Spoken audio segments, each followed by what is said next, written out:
অমৃত। নমস্কার, আমি অম্বরীশ। আনন্দবাজার.com-এর জন্য বেরিয়ে পড়েছি ঠিক পুজোর আগে, পুজোর মিষ্টির স্বাদ সন্ধানে। বুঝতে পেরেছেন? দেখতে পাচ্ছেন বিখ্যাত দোকান গিরিশচন্দ্র দে আর নকুরচন্দ্র নন্দী, উত্তর কলকাতার গর্ব। প্রথমে উত্তরের বিখ্যাত দোকানে চলে এলাম, নকুরের দোকানে। আমরা দেখে নেবো পুজোর বৈশিষ্ট্য কি, এখানে পুজোয় কি কি মিষ্টি এরা ব্যবস্থা করছে। এইটা কি মিষ্টি? সরপুরিয়া। সরের সিঙ্গারা কিন্তু অসাধারণ, পুজোর সময় এসে একবার ট্রাই করে দেখবেন। এসছি যখন একটা ম্যাঙ্গো খাই, কি বলুন? হ্যাঁ, এটা কি আম দিয়ে তৈরি হয়েছে? অরিজিনাল আম।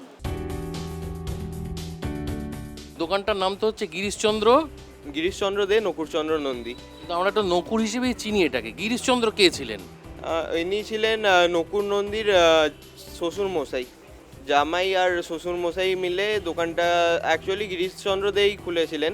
তারপর একমাত্র জামাই দোকানটা দেখছিলেন, তারপর থেকে তার ছেলেরা এই করতে করতে আমরা 5th জেনারেশন এখন। তোমরা যন্ত্রের সাহায্যটা নিচ্ছ না কেন? শুধুমাত্র ঐতিহ্য বাঁচিয়ে রাখার জন্যে? ঐতিহ্য বাঁচিয়ে রাখার এটা তো সেটাও আছে, কিন্তু আমাদের কোয়ালিটিটাও যতটা মেশিনে আজকাল আসছে না, তো হাতেই অনেক কোয়ালিটি আছে। এবারে পুজোয় মানে বিজয়ের সময় ধরো বা তার উপরে ভাইফোঁটা আসছে, বিশেষত্ব কি আছে? মানে তোমার নতুন কিছু মানে লঞ্চ করছো? আমাদের লঞ্চ হতেই থাকে সারা বছর, যেমন পয়লা বৈশাখ আছে, ভাইফোঁটা আছে, দুর্গাপুজোর সময় ষষ্ঠী সপ্তমী থেকে হবে একটা। কিন্তু তোমাদের এখানে নরম পাকটাই বিখ্যাত। হ্যাঁ, এখন লোকে অতটা কড়া পাক নেন না, তাই জন্য নরম পাকি এখন চলছে। পুজোর সময় মন ভালো থাকে, মিষ্টি খান, মাংস খান, যাই খান, ওজন কিন্তু বাড়বে না, মনটাই আসল। ভালো থাকুন। হ্যাঁ,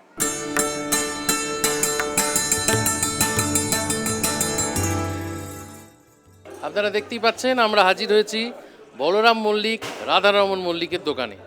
এবং আমি সৌভাগ্যবশত সাথে পেয়ে গেছি বলরাম মল্লিক, রাধারমন মল্লিকের এই মুহূর্তের যিনি কর্ণধার, সেই সুদীপবাবুকে, সুদীপ মল্লিক।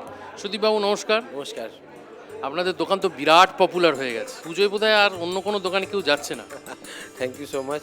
আমরা চেষ্টা করছি নতুন জিনিস করার, প্রতিবার কাস্টমারদের নতুন টেস্ট দেবার। তো কাস্টমারদের এক্সপেকটেশনও থাকে যে বলরাম মল্লিকে গেলে কিছু একটা নতুন পাবো, যেটা এক্সাইটিং হবে, আমার গেস্টকে এক্সাইট করতে পারবো, আমার গিফট করার সময় নতুন জিনিস দিতে পারবো, লোকে পছন্দ করবে। আর ঠাকুরকে যখন প্রসাদ দিই আমরা, তখন আমরাও চাই ঠাকুরকে কিছু নতুন দিই। আর ট্র্যাডিশনাল কিছু আইটেম থাকলো, তার সাথে নতুন মেনুটাই চেঞ্জ করে দিলাম। এই যে আপনাদের ট্যাগ লাইন, বিখ্যাত ট্যাগ লাইন, মিষ্টি ম্যাজিক সিন্স 1885, এইটা মাথায় এলো কিভাবে? এটা তো আগে ছিল না এই ট্যাগ লাইনটা, এটা very recently Incorporated tag line. এটা কার মাথায় এলো, কেন এলো, কিভাবে এলো? মিষ্টি ম্যাজিক মাথায় এলো, আমার মাথায় এসেছিলো আমাদের জল ভরা সন্দেশ। এটা একটা লোকের কাছে তো আগেকার মানে কিছুদিন আগেও মানে এটা একটা ম্যাজিকের মতন ছিল। লোকে আমাদের জিজ্ঞেস করতো যে জল ভরার জলটা ঢুকলো কী করে, নরম পাকের সন্দেশের মধ্যে জলটা ঢুকলো কী করে, তোমরা ইনজেক্ট করো, তোমরা কী করো? হ্যাঁ, তারপরে ম্যাঙ্গো দই কাটলো, ভেতর থেকে আমের রস বেরোলো। যে আমের রসটা এলো থেকে, আম আর দুধ তো কেটে যায়, তাহলে কাটছে না কেন, কী করে করেছো? তখনই মাথায় এলো যে তখন আমরা বলতাম কাস্টমারকে ম্যাজিক। এইবারে পুজোয়, আমাদের এই 2016 পুজোয় বিশেষত্ব কি, মানে নতুনত্ব কি? এবারে অ্যাম্ব্রোসিয়া বলে একটা মিষ্টি বানিয়েছি। কি? অ্যাম্ব্রোসিয়া, এবারে ব্লুবেরি মিষ্টি দই। এই তো পুজোর পরই তো বিজয়া আসবে, তো বিজয়া তো আমাদের বাঙালিদের একটা ঐতিহ্যের ব্যাপার থাকে, একটা নস্টালজিয়া থাকে।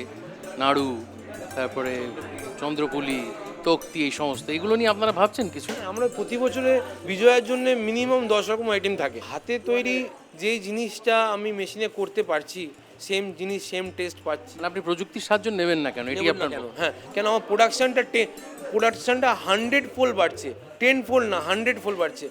মানে ওনার কথা শুনে বোঝা গেল যে উনি কিন্তু ওই ঐতিহ্য আঁকড়ে ধরে রাখার জন্য যে কারিগর দিয়ে কাজ করাবেন সেরকম ভাবনা চিন্তা নয়।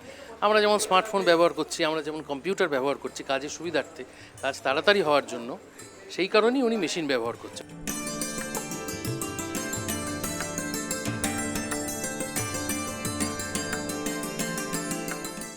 আমরা চলে এসেছি রাধারমন মল্লিক, বলরাম মল্লিকের হেঁসেলে। সুদীপবাবু আসতে পারেননি, কিন্তু এসে গিয়েছেন ওনার সহধর্মিণী প্রিয়াঙ্কা।